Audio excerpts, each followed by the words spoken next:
Chad from Autel Diagnostics, and welcome to the shop. On today's episode, we're going to talk about doing two things at one time, and that's using the bidirectional controls on your scan tool and the scope at the same time. To do that, we're going to use the MS919, and we're also going to show you how to do it on the MaxiSYS Ultra.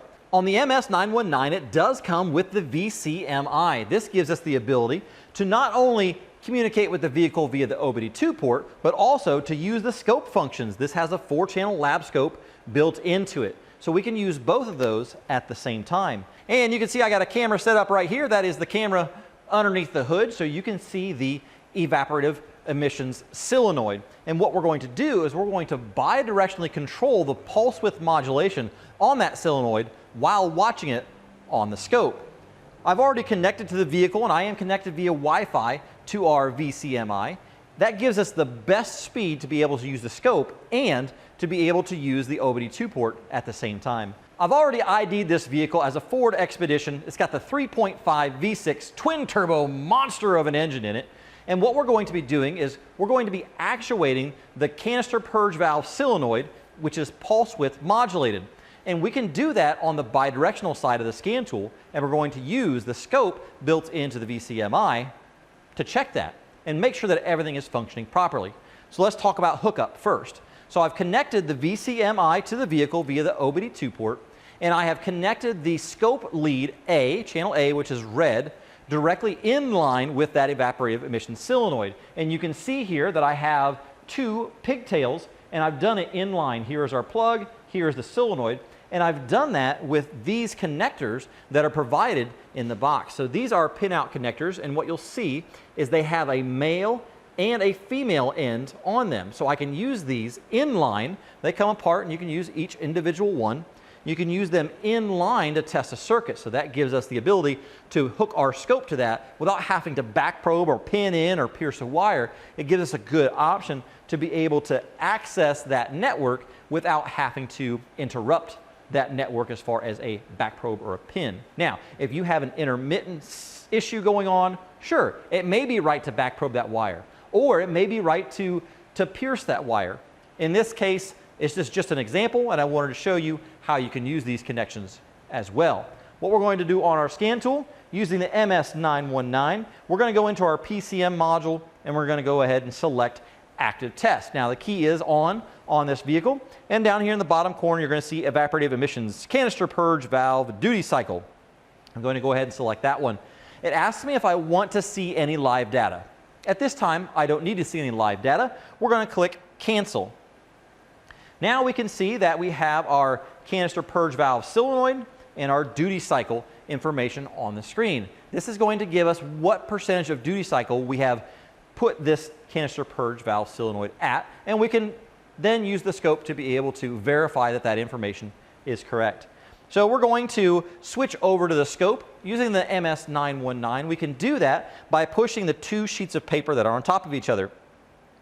If we've already opened our scope module, we can go right to that, and you can see our scope is running, and we have a consistent signal coming out of that network. There's no pulse width going on that currently.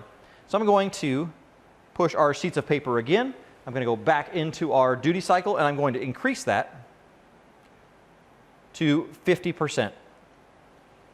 I can select our sheets of paper, go back to our scope, and you can see now that we have a duty cycle going across our scope. If we want to trigger off that and pause it, we can. We can pull our trigger up here, and that will trigger off of the trace as it goes across the screen to hold it steady for us. If we want to adjust our time base to be able to see more or less of that, there's a button down here at the bottom. We can select that and change how many milliseconds we are seeing on the screen. And now you can see a lot more data all at one time. If you want to pause that, you can by pushing the stop button up here at the top. And then we can go a screen back to be able to see all that information on that screen. And from there, we can zoom in and see those modulations a little bit more clear. So let's see if there's a difference. Let's speed that up. Let's take that to a higher duty cycle. If I push our sheets of paper, I can go back and I can increase. Let's go to 90%. And then I can take our sheets of paper again, go back to our scope. And as it resets, we'll push the play button here. And there is our 90% duty cycle. So you can see that both will run at the same time, but you just have to switch between screens to be able to do that. Now, if you want to run both of them at the same time, and you want to see them both on the same screen, well, we can do that as well. And that is a feature of the MaxiSYS Ultra. So the MaxiSYS Ultra has all these same features as the MS919. However, we can run a split screen on that. So let me get that set up, and I'll show you how that works. Now, I have the MaxiSYS Ultra set up to the same place that we were just at. I've selected the evaporative emissions canister purge valve solenoid, and I have it set on duty cycle. And actually, I've connected to the same VCMI, so I didn't have to reset and rehook everything, just making it that much easier. Now, let's get the scope set up. I didn't show you that on the 919, but I'll show you how we do that on the Ultra. So what I can do is I can select split screen, which is the pause button down here at the bottom. We can select measurement and turn on the oscilloscope. Now you can see that both sides of the tool are running at the same time. We have the bidirectional control of the active test over here, and we have the scope setting up on this side. Now you can see that we have our 8-volt reference that we had going on before, so that's the voltage going from that computer to the canister purge valve solenoid, and we're going to increase that. We increase it to 10%, and there is our duty cycle right there on the screen. I have it set at 50 milliseconds per division to be able to see the most information on that display. Let's go ahead and increase this to 50%. And you can see every time that I increase that, that gap gets a little bit bigger and a little bit bigger.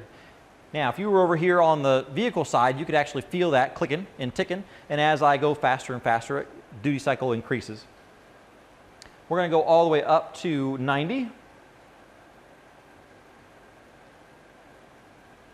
And you can see our complete duty cycle change all the way from 10% to 90%. So we can verify that the computer has full control of this canister purge valve solenoid. And we can also confirm that the purge valve solenoid is working if we wanted to add smoke to it. And we can see that smoke come out at higher rates. So a lot of cool features and functions built into the tool. And to be able to see both at the same time is a great feature on the MaxiSYS Ultra.